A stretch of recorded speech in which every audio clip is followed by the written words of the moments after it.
we have a New York Yankee sitting at 20 years old, Jesus Rodriguez. All right, so this is the part where Jesus Rodriguez sparkles.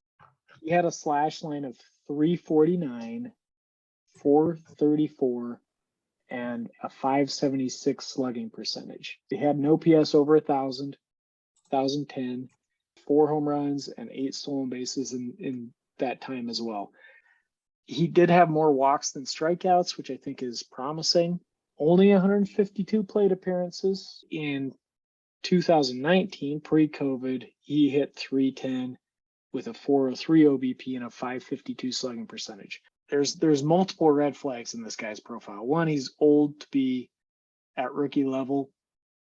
Two, those previous years of stats that I quoted, while those are good productive numbers, it's DSL numbers, Dominican Summer League, which I am always super skeptical of.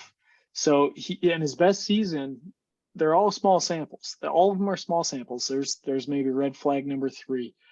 But his best season out of all of those, or out of those 2 DSLs, was 2019 when he was 17. So hard to make much of that if you repeated the level and he wasn't as productive, 2 years later.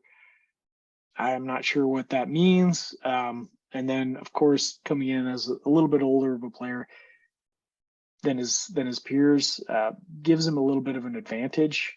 Also, for a first baseman, he doesn't have a tremendous amount of power. He is a kind of an anomalous profile for a first baseman. This is a guy that I'd be in wait and see mode on, just because of those red flags that I mentioned. This is probably more small sample and variance related than it is this guy being a bona fide superstar in the making, but we'll see. I think next year is a huge test for this guy. Agreed.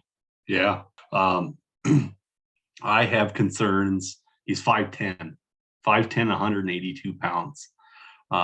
Very small for a first baseman. I love the counting stats.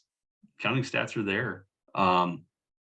Just a big mystery on this one for me. Big mystery. Yeah, I think there's a lot of people that don't know who this guy is. And you're right. He's not big. He was a catcher predominantly last season, and this year he's a first baseman. So that might speak to his defensive capabilities a little bit. Sure. But again, we're going to learn a lot more about this guy in the coming season. If you enjoyed this video, please like, subscribe, and of course visit our website, scoutthestatline.com, for more.